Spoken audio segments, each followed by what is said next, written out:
about to join Don Neuen, co-host of Cowboy Logic Radio, and Denise Simon, host of the Denise Simon Experience, for a weekly situation report, or SITREP. 18 hours a day, Denise Simon lives her life as an Intel Analyst. 18 hours a day, Don Neuen lives his life in the world of rock and roll. 1 hour each day, Neuen receives a daily SITREP from Simon. Welcome to the Drive Time Situation Report. Fasten your seatbelt. You're now in Don Neuen's car, and he is calling in for his SITREP.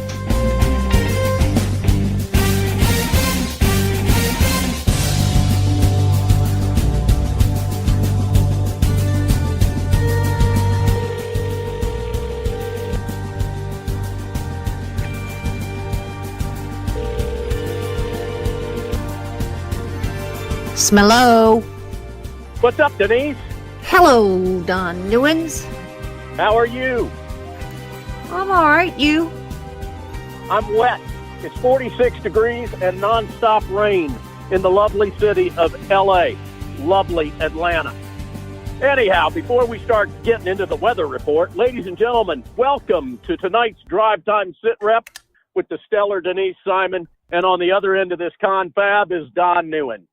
Both Denise and I have our own shows that we also have on whatever radio station you're listening to this show on. Denise's show is Thursday nights, 9 p.m. It's called the Denise Simon Experience, and I encourage you to check that show out if you never have. Thursday, 9 p.m. Eastern on whatever station you're listening to the Drive Time Sit Rep. Donna Fiducia and I have a show Tuesday nights called Cowboy Logic Radio, and if you guys haven't checked that out, we encourage you to do so. But tonight, it's the Drive Time Sit Rep. What is that? For those of you that are listening to this show for the first time and wondering what the heck is going on here, well, I'm in my automobile.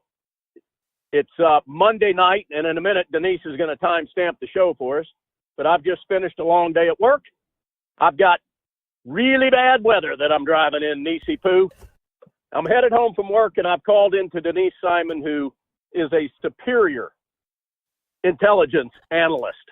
And she is going to brief us, you guys included, on what happened today, what happened over the weekend, whatever she thinks is important, she's going to talk about, and we're going to play along like we know what's going on. So, Denise, without any further ado, let's timestamp the show so our beloved listeners know exactly when this conversation is taking place. It is 7:30 p.m. Eastern something time. I don't even know anymore. On the 12th of November in the year of our Lord 2018. Very good. I would say that it's 7:30 p.m. Eastern. It gets dark at about 5 p.m. time zone, which really sucks if you ask me. Yeah, I mean, daylight time, standard time. I don't know where we are with it anymore. Just Eastern. Yeah, and then when you get into some of these states out west, like Arizona, it's like they don't ever change time zone. I mean, it's weird what goes on. You know what? It's weird what's going on in Arizona right now, but we could talk about that later. I have a couple of questions before you get into your sit rep that I would like to throw out at you. The first being, the hell's wrong with Florida? Well, it seems that this little woman down here that is the whatever she is, the elections person, Broward County. I'll tell you what she looks like. She looks like Don King's. Yes, I was just going to say that myself. Were you really? Yes. I mean, she looks like a female version of Don King. Absolutely. Maybe they have the same hairdresser. I don't know. Obviously so. Or a black Phyllis Diller. Oy vey. Although, here's a little nugget of information. My late uncle, Buddy Pollock, Alex Pollock, did Phyllis Diller's hair for decades. That's who did her hair, was my uncle. And he was a very much in-demand Hollywood, Beverly Hills hairdresser. but one of his lifelong clients was Phyllis Diller. And so she would come in and say, I need you to completely ruin my hair for my look. And that's what he did. You didn't know that about me, did you? Good, no, but good to know. My day's complete now. Thank you. Now it is. See, it is. I can be your intelligence. Yes, that's a pristine nugget of information. Got you all hot and bothered. All right. Well, hey, listen. Let's talk more about Don King's sister, Snipes, Wesley Snipes, down there in Florida. What is Wesley Snipes doing? I'm not convinced I know what she's doing, except that apparently she has to have all ballots done, counted, something or other by Thursday, and she's saying it ain't going to happen. Now, this is really a remarkable situation here, because I don't know how many counties this state has. Every other county has complied, even those that were a victim of the hurricane. So this is really quite remarkable. Now, Rick Scott, the quasi-senator here at this point, is in fact leaving tomorrow to go be sworn in and be part of the new Senate class. So he is going. So it'll be interesting to see if he's there with Bill Nelson or not, or Bill Nelson even shows up as, in the receiving line or something. I don't know. But Rick Nelson, jeez. Rick Nelson. Well, there we go. Rick Scott lost. From Ozzie and Harriet? Yeah, exactly. He did lose one lawsuit today because he wanted the voting machines impounded. Not that he would take possession, but that some entity would take possession. That was kind of denied. What they did was they brought in more sheriff's deputies or whatever to babysit and watch these voting machines. All of them, which ones, I don't know. So I don't know about all the ins and outs of that lawsuit and the judge's ruling, but they were not impounded. We'll go so far as to say that. May I interject a couple of questions here that Sure. I've been waiting over the weekend to ask you? Number one, this is not Mrs. Snipes' first rodeo at a scandalous election, correct? Correct. Okay. Why is she still milling around as a free person, not locked up in some institution that maybe you and I would be locked up in if we'd have done this kind of stuff, this criminal behavior, which I'm assuming it has to be. Secondly, if the Florida laws are so broken that they don't lock her up for these past offenses, then how is it that she is still in charge of this for Broward County? Well, first of all, I think at one point the person prior to her was removed, and so this person was appointed by Jeb Bush to take a place. And apparently she was all right for a couple of years, and then things, when things started getting real contentious with, elections in Broward and Debbie Wasserman Schultz and blah, blah, blah, blah, blah, things started to go south. But Jeb Bush is long gone. The laws on the books out of the Florida legislature are there. This woman broke them. Now, the question is, I would say, where is Pam Bondi? Because I would think that the state attorney's general office would have asked for some kind of arrest, or if for nothing else, the mayor or something of Broward County. I don't know what those jurisdictions are, but this affects the state in total. So I would be asking questions of Pam Bondi's office and working my way down from there. I haven't seen her on the news at all this past weekend. No, have you seen her at all? No, she hangs out at Fox in DC now. Well, yeah, but I haven't seen her on. I agree with you. I would have expected to seen her face all over the news this weekend. Donna and I talked about this. Where is Pam Bondi? I don't know. Maybe she's hanging out with Jeff Sessions. I don't know. I think she's hanging out. Clearly, I think she's hanging out in D.C. because she'd like to have his job. Yeah. Well, she needs to do her own job first. Yeah, that's my point. Yeah. Now, so in your opinion, Snipes has definitely at least suspect of committing criminal actions, felonies? It's not an opinion. The judge ruled that in 2016. Why nothing happened to her? I don't know. How come he didn't issue a bench warrant then? You know, I mean, I don't know those kind of legalese things. I don't know that legal machinery. But if he ruled that she violated Florida elections law, then why didn't he issue a bench warrant? Or why didn't somebody else go, okay, on this violation, let's go have her arrested? I don't know. But here's the other fascinating thing. I wrote an article probably 2 weeks before the midterms, and I listed probably 24 cities, and they continued to be added after I even published my article based on the emails that I was getting, that the Department of Homeland Security had trotted on over to the FBI and said, hey, we need some people to go into these cities because either one, these cities requested help, or two, they have been known to have some issues before. So I had names of agents that were assigned to cities across this country. Now, I didn't see one for Miami. That doesn't mean that didn't happen, though. To look for voting and election irregularities, fraud, all these kinds of things. And I guess, where is the FBI on this?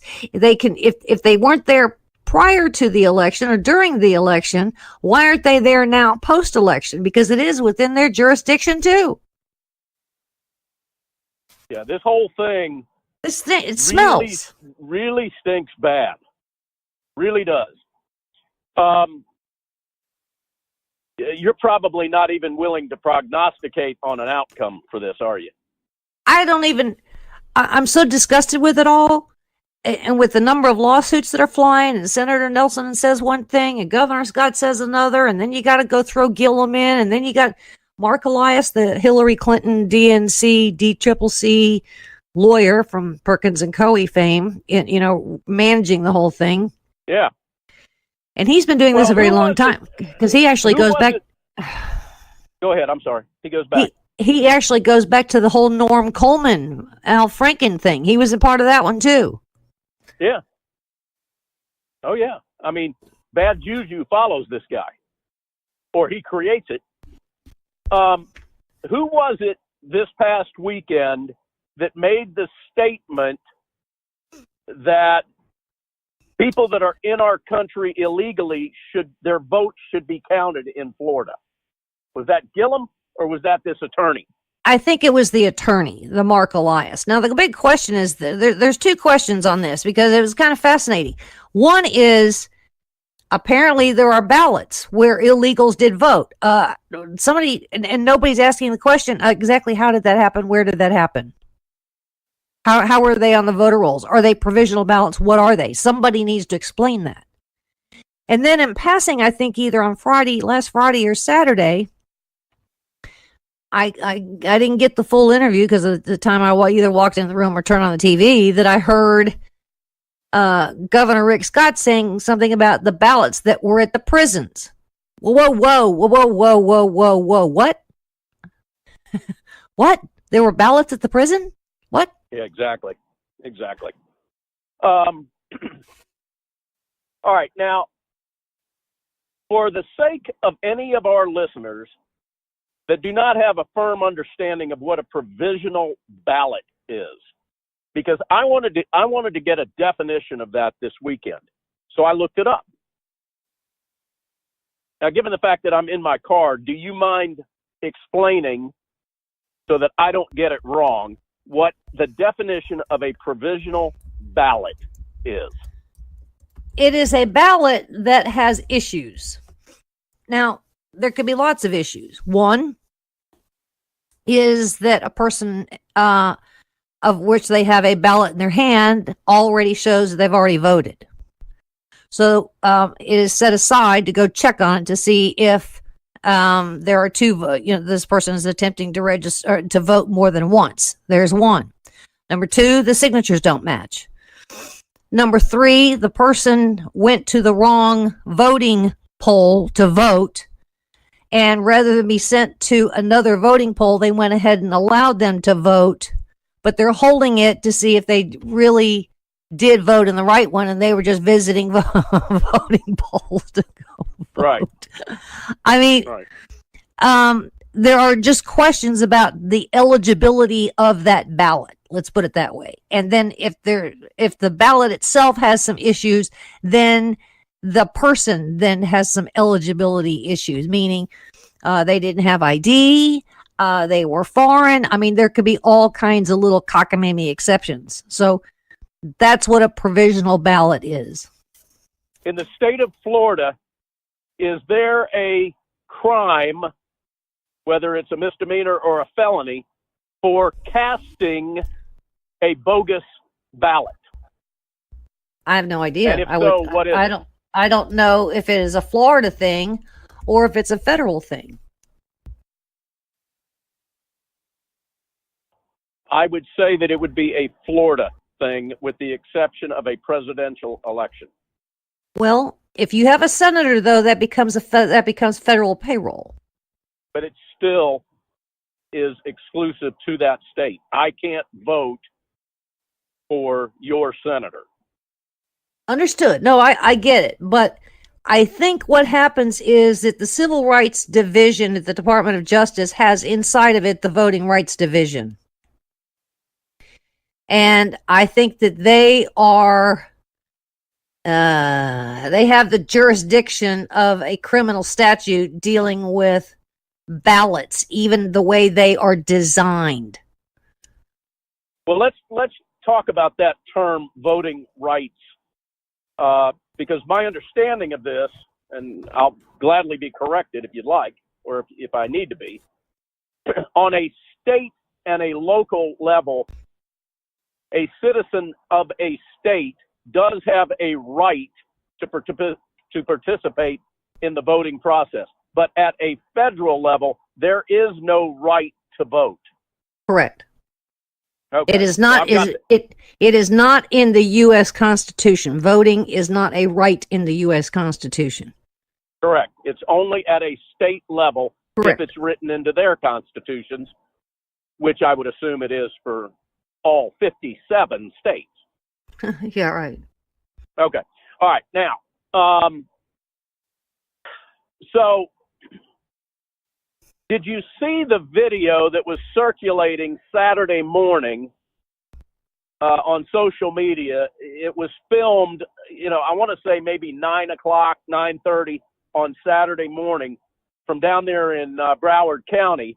A woman, it was about a 10-minute video, and it was showing all of these enterprise and budget box trucks. I saw part of it. I didn't watch the whole thing. All right. Do you have any idea about that video and the validity of it? I do not. Damn. I was hoping you would. Because Well, it was an interesting video. It was. And I watched piece parts of it. But here's the deal. Trying to validate videos, I'm just going to leave it to the Miami Herald, who I think actually has done a pretty stellar job in covering all of this, to be honest with you. And, to any of the other credible, operative word is credible, news networks. Now, I saw one today where there was a ballot box, I think, at a rental car center. And well, that's where they all show up, isn't it? Well, yeah. Aren't they supposed to be there? Well, Aren't they supposed to be at rental car centers along with like janitorial or basements of high schools and things like that? And so I kind of looked at this video and I thought, all right, I see it. I see police. I see this box. And then a little Miss Snipe said she didn't know anything about it, but then later corrected it and said, oh, yeah, I do, but I wasn't aware what was in it. But apparently it was not ballots. It was voting equipment. Whatever that means, I don't know. because I don't know that you could fit a voting machine into a tote box. Yeah. So it looks like that particular video was a valid one. All right. Did you see the video? It was dancing around on social media and in various news outlets today that were showing women stuffing ballots at a center of some kind into big blue duffel bags. No. All right. Maybe on the break we can look that up and you can give me your thoughts on that as well. All right. So let's trot over to Arizona. Yeah. It looks like McSally is out of this. Is that your take?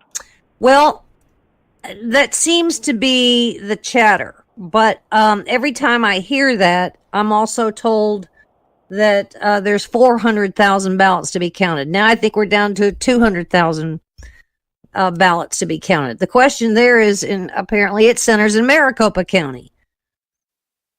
So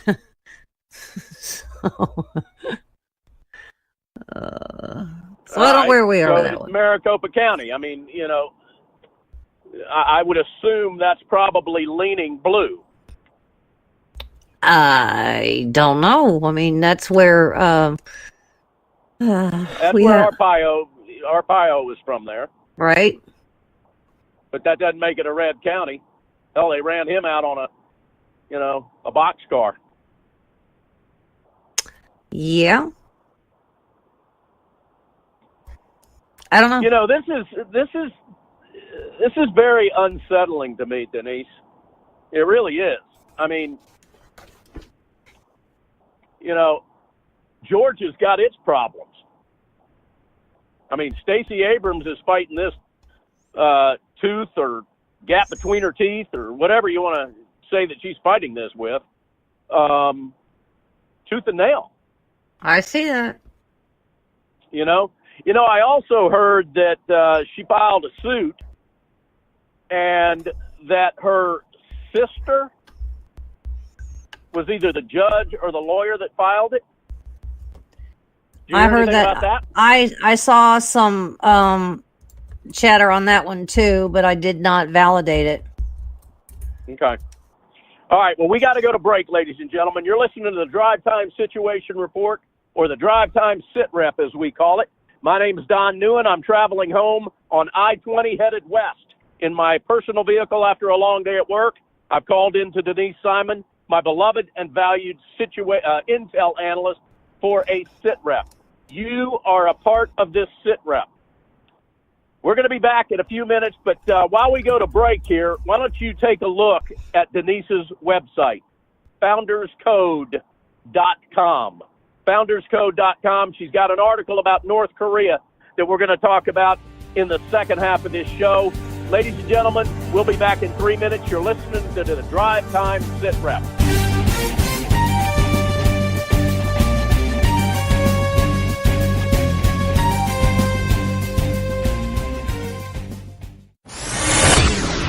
Check us out on the web at cowboylogic.us.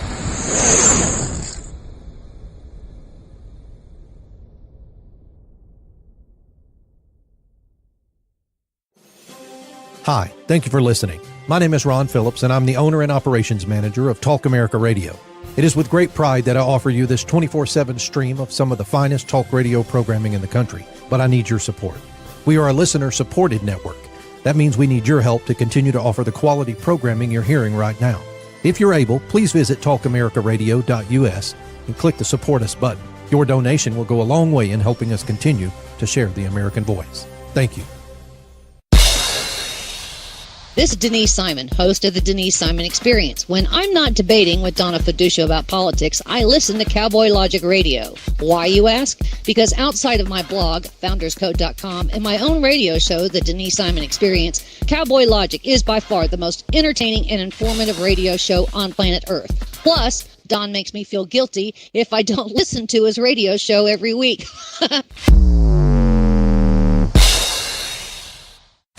Hi, this is Donna Fiducia, co-host of Cowboy Logic Radio. For 28 years, I was in the mainstream media, most recently as an anchor at the Fox News Channel. No more. Ladies and gentlemen, the mainstream media has completely failed the American people. Radio networks like Talk America Radio will not fail you. Radio shows like Cowboy Logic Radio will not fail you. Check out the entire roster of over 60 weekly radio shows by visiting talkamericaradio.us. That's talkamericaradio.us.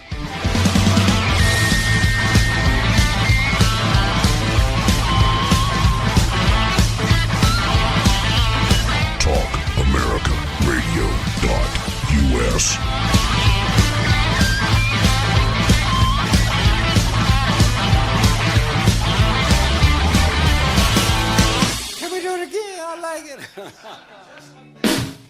This is Denise Simon. 18 hours a day, I live in a world as an intelligence analyst. Intelligence analyst. Intelligence analyst. Intelligence analyst. Intelligence analyst.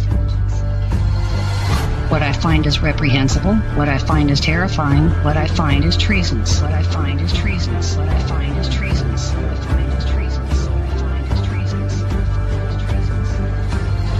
The mainstream media has completely failed the American people. Failed the American people. Failed the American people. Failed the American people. Failed the American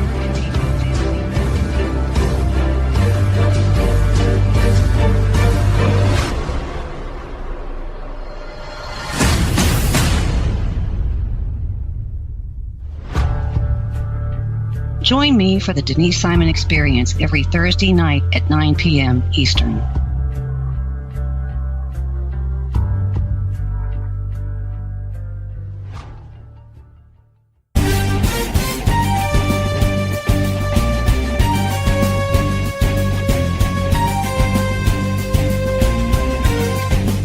Ladies and gentlemen, welcome back to the Drive Time SITREP. My name is Don Neuen. I am traveling home in my car.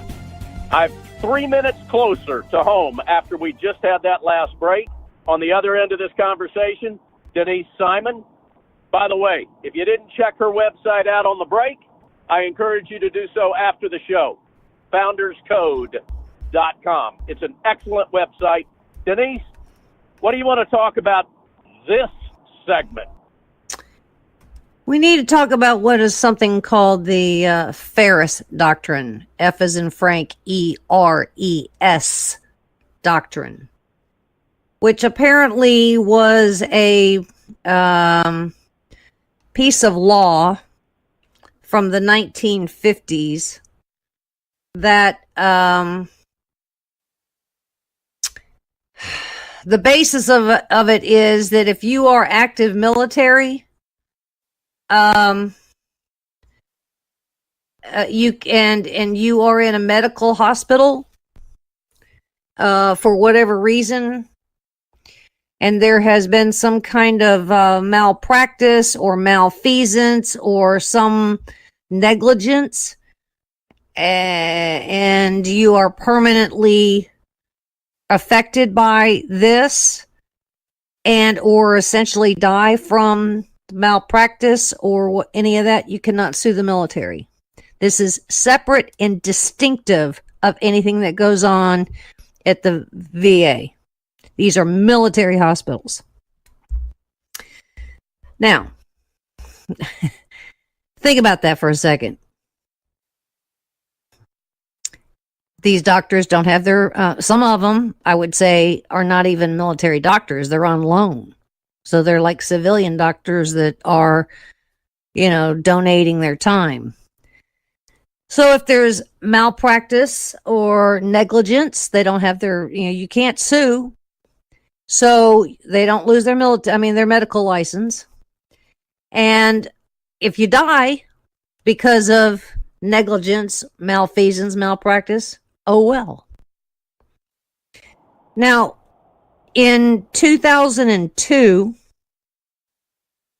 the Senate Judiciary Committee actually had a hearing, quite a long hearing, on the Ferris Doctrine and to amend it to include some waiver language, if necessary. Did it go anywhere? The answer to that is no. But it's really quite interesting of the people that were on that that Judiciary Committee at the time. I haven't seen a single piece of legislation, actual legislation that has been introduced to alter the sovereign immunity the military medical wing has on negligence or malfeasance. Let me give you a for instance. And this case was presented to the Supreme Court. I haven't had time to see if the Supreme Court has actually accepted the case, but this was just a couple of weeks ago. And it goes like this. Husband and wife team, military, and I think if I'm not mistaken, he was Coast Guard. She goes to a military hospital to deliver a baby. They deliver the baby. But something kind of went wrong. She's hemorrhaging. They, due to negligence, she bled out and died. Negligence. He can't sue. He's a widower now with a baby. What do you do? That is the case that I think that has been presented to the Supreme Court. Whether they hear it or not, again, I don't know. There was I remember seeing something about this. There was another case where a warfighter, before, they all have their physicals and whatnot, and he had some kind of a boil or some kind of a something on his butt. He gets over to Afghanistan. Afghanistan looks at it and just gives some medical doctors over there look at it and just go, oh, dude, this is just, here's some, Neosporin or something. It's not very serious. It's just like a boil. A year later, he's dead. He died of it.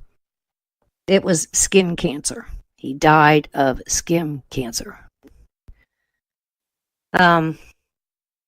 All right, hold on a second. Let's go back to this Ferris Doctrine. What was the basis for coming up with this type of legislation? Well, first, before I answer the question, it is now official that Martha McSally has been defeated. It is breaking news. She has been defeated by Kyrsten Sinema. Arizona, what in the hell are you people thinking? What the Ferris Doctrine at the time. Are you people thinking? Unbelievable. The Ferris Doctrine at the time, and I don't know specifically what year, I'm going to say 1952 maybe. We were what? We were coming out of a world war and essentially moving into the next one, correct? We were moving into Korea, and then we really kind of went from Korea right into Vietnam. And it was a matter of, hey, we don't have time for this. Everybody is involved. We need war fighters. We don't have time for this nonsense. I'm guessing. What nonsense? I don't find. I don't either. Medical attention and liability for our veterans' medical attention. Nonsense. Who labeled it nonsense? Well, one of the war fighters did. I mean, because you talking about we don't have time for this nonsense legislation to fix it. Yeah, I mean. Okay. I misinterpreted that. Anyway, so what it did was, because of expediency, I guess, it gave the military sovereign immunity. Nobody can ever sue the military. Ever. You can't do it if you're on active duty. You can't do it if you're furloughed. You can't do it if you've been sexually assaulted. I mean, you know, nothing. You're just screwed. So, I interviewed somebody today. Green Beret, 19 years. Wanted to, this was his career until it wasn't. He went in January of 2017 for what is known to be a routine examination that was required of him because he was going to do some kind of diving assignment. So they wanted an examination of his lungs. And on the other side of the CT scan and whatever else that they did, pat him on the back, hey dude, you're good to go. So couple of weeks later, several weeks later, he's coughing and hacking, goes to the military hospital. Again, this is not VA. Hey, dude, you might just have some pneumonia. Here's some medicine. Go take it. A couple of weeks later, things are getting worse. Goes to the emergency room. We don't know what it is. But, here's some other stuff. Go handle it. A couple of weeks later, he collapses. Now he's spitting up blood. Went to a emergency room. They asked if he was spitting up blood. He said yes. They sent him down. As it turns out, he has got lung cancer that has now metastasized throughout his body. He's a dead man walking. Literally a dead man walking. I bet that was a tough interview. I can't even tell you. It's almost like you don't even know what to ask. But here's the deal.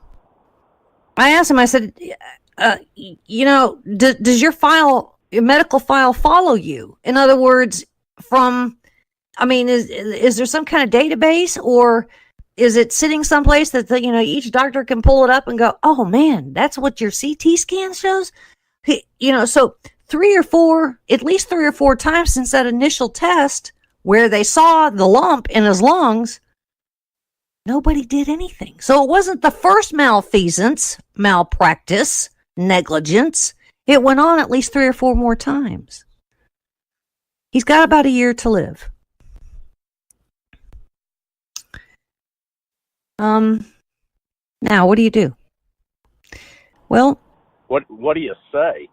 I don't even know what to say. Well, here's what you do. The plans that he had for his military service are obviously been stolen from him. So he's got this lawsuit. We hope that the first one that I mentioned that may go to the Supreme Court does something, in which case his then could necessarily advance. But what he is doing is really a service to what could be a tsunami of other military warfighters that have been in the same predicament as he. Remember, we had things like Agent Orange, any other kinds of negligence, of sexual violence, rape, all kinds of things that go on in the military. But it really struck me. So I asked him this question. I said, you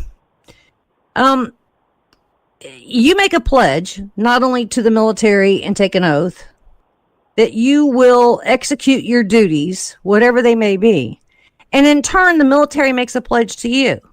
We will take care of you medically. And you get all these other little benefits. The GI Bill, you get the commissary, whatever else. Education. Well, they never mention the Ferris Doctrine. Never. I bet they don't. Okay, so this is really a public service announcement for you and the listeners of the Drive Time SITREP, because this is a fight we need to win. This is a fight that we have to help our war fighters with. There has to be an amendment. There has to be some waiver language. There has to be a repeal. There has to be something on this Ferris Doctrine. Something. It's truly to me an outrage, because look, how much money did Barack Obama give the Taliban 5 to open up their diplomatic post in Doha, Qatar, after he released them from Guantanamo in exchange for Bo Bergdahl? Yeah, exactly. How many victims have we had here in the United States that have been victims of mass shootings, because we have this victims fund that Obama handed out monies that he and his Department of Justice and Treasury just decided whatever the dollars were going to be. Hey, this family, you can have 10 million. Over here, you can have 2 million. Over here, you can have 12 million. But others didn't get anything because they don't even know about a victims fund. And yet we have true victims of the military, and they get nothing. Now, the big question was, in this particular case of the lung cancer, where do you think, did you ever smoke? No. Where do you think you got this lung cancer? Let's travel on over to again, Afghanistan. Anybody out there in the listening world remember something called the burn pits, where we were just digging these big holes in the ground and we were throwing whatever we were throwing in there, and they were perpetually burning all the time. So you've got toxic fumes and smoke coming out of these massive burn pits that all of these bases had. Not all of them, but many of these burn pits. So I asked my Green Beret, were part of these burn pits? He said, oh yeah. Now, where are our forward bases commanders? Where is the Pentagon on these burn pits? Why isn't it classified now like Agent Orange? I don't know if I can even begin to explain the depth of my outrage on this one. This interview that you had with the Green Beret, that I assume will be a week from this Thursday, correct? Correct. What's that date, Denise? A week from Thursday will be Thanksgiving. Yes, it sure will, the 22nd. All right. Ladies and gentlemen, mark that on your calendar. If not, if you can't listen on Thanksgiving, you can go to the archive site from either Denise's website, founderscode.com, or the Cowboy Logic website, cowboylogic.us. And I encourage you to check out that specific episode, November 22nd, for the Denise Simon Experience. All right, Nisi, we've got about 7 minutes. That was a very troubling report, very troubling. Would you listeners to reach out to their representatives and to their senators? I mean, I'm really stunned that nobody on the Veterans of now again, it's not. I mean, it's these are for actives, but I mean, at some point you be. And my Green Beret is still active duty, by the way. I can't believe that nobody has written a piece of legislation and introduced it anywhere, especially after a 2002 Senate Judiciary Committee. It's stunning to me that, and isn't it funny? I just happened to trot on over to the Veteran Affairs Committee to see who was on it. Beto O'Rourke. All right, so let me ask you, that speaks volumes. What type of hard-hitting questions and statements do our beloved listeners need to hit their congressmen and their senators with regarding the Ferris Doctrine? That the military makes a pledge to our warfighters that they will be taken care of, and yet they're not in a military hospital. There are exceptions, but the military has sovereign immunity. Where is the moral and ethical responsibility of the Pentagon, of Congress, to let a 37-year-old Green Beret die within a year? Yeah.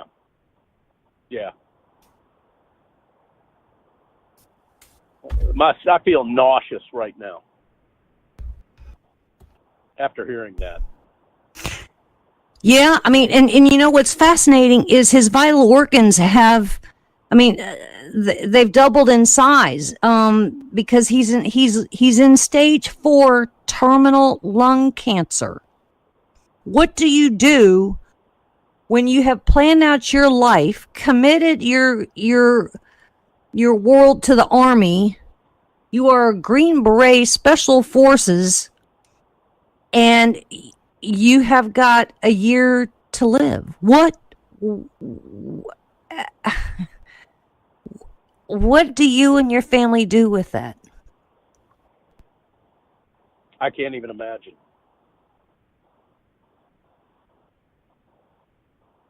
And I feel, Denise, I feel sick to my stomach. And at Fort Bragg, he was at the military hospital in Fort Bragg. This is where this happened. Wow. Not once, not twice, but at least 3 times. I'm trying to keep count with him. It looks like it could be something just under a half a dozen times that they had his file, they had his lab, they had this, they had that, and still did nothing until he went to a civilian doctor. Because he collapsed. Yeah. All right, ladies and gentlemen, you know what you got to do here with regard to this briefing. I encourage you all to reach out to your representatives and your senators and beat this drum loudly. It's a war. Denise, this is one I want to win. I want to win this one. Yeah. Denise, give a website, not a website, an email address where the listeners can reach out to you for any type of advice or guidance on how to drive this point home to their representatives and their senators. What email can they use to reach you? Well, I mean, you can go to Founders Code, FOUNDERS code @gmail.com. All right, there you go. All right, we got less than 5 minutes. You posted an article today regarding North Korea that I received in my inbox at about 7 o'clock, if I'm not mistaken, maybe 6:30, 7 o'clock. North Korea is moving. North Korea canceled a meeting with the United States, and it looked like that meeting was with Mike Pompeo and maybe others in the envoy from the State Department. And from the Nikki Haley, U.S. ambassador to the United Nations, to the White House, to the State Department, we were all told there was a scheduling conflict. People are North Korea is too busy. Too busy doing what? I mean, this is like huge. This is like the United States, and you're too busy to meet with them. Well, that didn't sit well with me at all.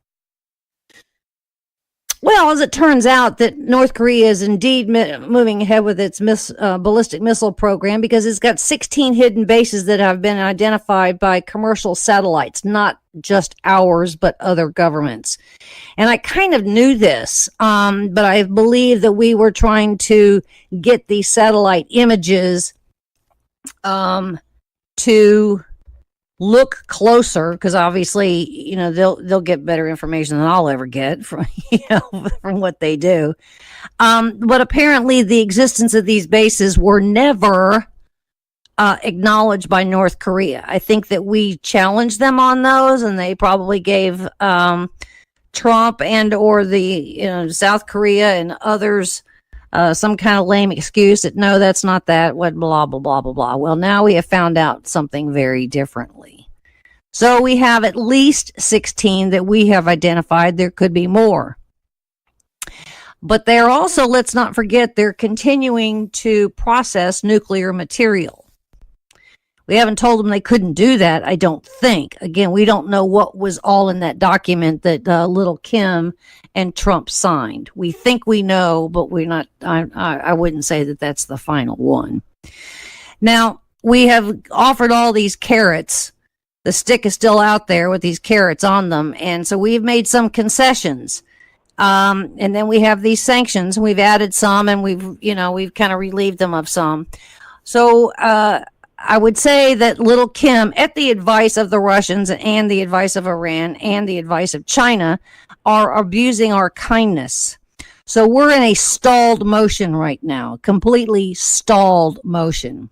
Don't know where we will necessarily be with all of this, but these sites were identified by an organization called Beyond Parallel, which is a program that is done by a think tank in Washington, D.C. called the Center for Strategic and International Studies. This is not a government accusation. This came from outside government and was presented to the State Department and, or I would say, the National Security Council and whatnot. So that's where we are. They haven't launched anything. Obviously, North Korea hasn't launched anything, but I would say we're completely in neutral, in some cases moving in reverse now with North Korea. However, is Pompeo pissed? Can't really tell. I think he probably is, but I don't know that we would recognize it because he gauges his emotions carefully. So, in the meantime, has Trump said anything about this? Not especially. He's kind of danced around it. But I will say that North and South Korea did come to some kind of a mutual accommodation that they would begin to get rid of these, what are known as guard posts. South Korea has 60 of them. North Korea has 160 of them. Well, allegedly, North Korea has removed the weapons from the guards at their 160 posts. I don't know how we can validate that. And that South Korea has done that. So they are still being manned by guards, but they're unarmed. Now that's the statement. And these are the guard posts that are in and around, up and down at least the 50 miles of the demilitarized zone. Now, do I believe that all of them have been dismantled? No. No. Okay. All right. So hold on. We got to call it. We're out of time. Ladies and gentlemen, you've been listening to the Drive Time SITREP, a weekly radio show in which Denise Simon shares with all of us her vast knowledge. I appreciate the time that she devotes to this show because she has to prep for it. Sometimes I hit her with things that she's not ready for, and God bless her, she figures it out while we're talking. I encourage you to go check out her website, founderscode.com. Sign up for her notification emails. You'll get all of her posts delivered to your inbox. It's that simple. Ladies and gentlemen, thank you for giving us an hour of your time. We will be back next week with the Drive Time SITREP. Take us home, Denise. thanks for listening. God bless America.